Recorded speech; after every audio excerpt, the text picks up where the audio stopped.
Hi guys, welcome back to our next class. In this class, we'll be learning about the risk and reward entry. I'm not going to say a lot about risk and reward, just a brief one so that we want to make sure that our reward is always higher than the risk.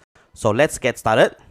So what is risk and reward ratio? The risk and reward ratio is used to assess the profit potential, which is the reward, of a trade relative to its potential loss.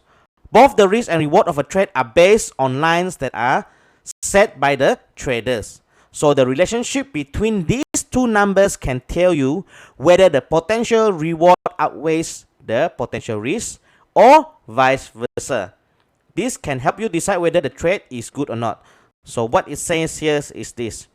There's a risk, right? And then there's a reward. Okay. So to identify whether a good trade, we must always have a high in reward and lower down our risk.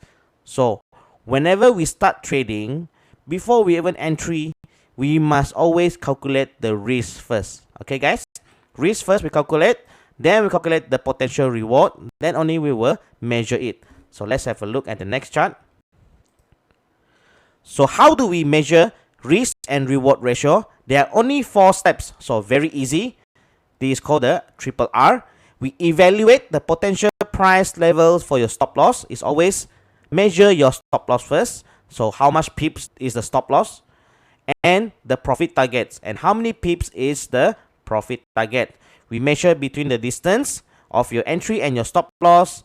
That is your potential risk. And we measure the distance between your entry and your profit target. That is your potential reward. So the potential reward will be at the top. Potential reward, okay, divide by potential risk. We want to know the ratio. Okay, so let's have a look at the example. So let's look at this example. Let's say you expect to make $100 profit. Your potential profit will be $100. And then in such a way that you are willing to lose just $25 of your equity. So we put $25. Okay. So $100 we potential gain, our potential reward, and our potential risk means the stop loss will be around $25. So 100 divided by 25 is equals to 4. So your risk reward ratio would be 4 to 1. You risk 1 and then your reward will be 4 times than what you are risking. So this is a very good trade. Why do we need to have a higher reward and lower risk? Let me show you in the next slide. So here we can see we have 10 numbers of trade. So let's say your risk reward ratio is 1 to 1 over 1 all the time. Meaning to say that you are risking $100, but your reward is $110. So you lost 5 times and you win 5 times. In the end of the day, after your 10 trades, you only have 50% winning rate, isn't it? 50% win rate. So when you have 15% win rate, it's actually quite good. It is considerably good enough. Why? As long your reward is higher than the risk, then you are fine. Okay? Because when we win $550 in total, we are only losing $500. In the end of the 10 trades, we still gain profit of $50. So guys, remember, whenever you measure your risk reward must always higher than the risk.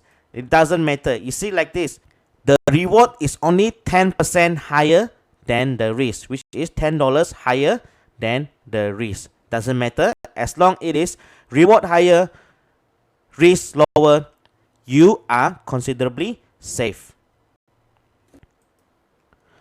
So in conclusion guys, remember what I've been keep saying, the risk is always lower than the reward. So in this case, the risk is higher than the reward, we do not want to trade. It's not worth it.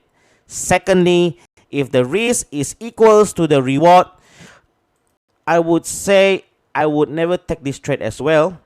Okay, just be careful, cautious.